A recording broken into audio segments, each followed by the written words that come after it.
Former fugitive Kaitlin Armstrong has been sentenced to 90 years in prison for the murder of professional cyclist Mariah Emma Wilson.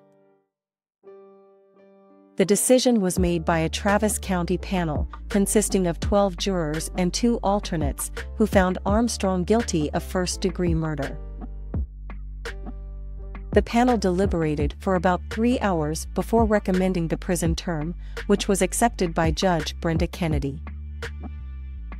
Upon hearing the verdict, Armstrong's sister, Kaitlin Armstrong, broke down in tears. The panel, made up of 9 men and 5 women, delivered a sentence that ranged from 5 to 99 years behind bars. The prosecution had requested a minimum of 40 years. Despite the lengthy sentence, the pain of Wilson's loved ones remains. Eric Wilson, the victim's father, expressed that there are no winners in this situation and called for prayers for both families involved. Armstrong had the option to leave the sentencing decision to the judge, but instead chose to have the jury make a recommendation. This led to a penalty phase testimony on Thursday, shortly after the guilty verdict was announced.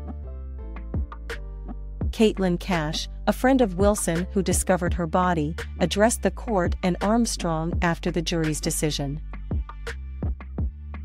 She recounted her interview with the police on the night of the murder and expressed her regret for not being able to touch her friend again. Armstrong's father, sister, and spiritual advisor testified to her character during the trial. Defense attorney Rick Kofer argued that punishment is not as clear-cut as the guilty verdict and highlighted Armstrong's lack of prior criminal history. Prosecutor Ricky Jones urged the jurors to consider the grief that Wilson's loved ones have endured since her murder. He described Armstrong as selfish and emphasized the 16 months of suffering that the victim's family has experienced. The court heard that Wilson had come to Austin in May 2022 to participate in a bike race.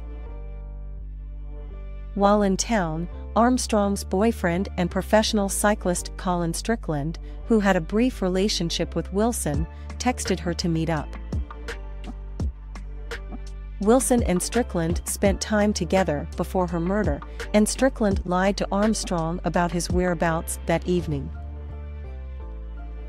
Prosecutors revealed that Armstrong had access to Strickland's messages on a laptop at their home and tracked Wilson's movements using an exercise app and cell phone data. This evidence placed Armstrong near the murder scene. After killing Wilson, Armstrong fled to Costa Rica, underwent plastic surgery, changed her appearance, and attempted to start a new life as a yoga instructor. However, she was eventually captured by investigators. Prosecutor Guillermo Gonzalez argued that Armstrong's actions were not impulsive but rather calculated and premeditated. He emphasized that the consequences of her actions were solely her responsibility. Reporting from Austin, Rebecca Glazer, and from New York City, David K. Lee.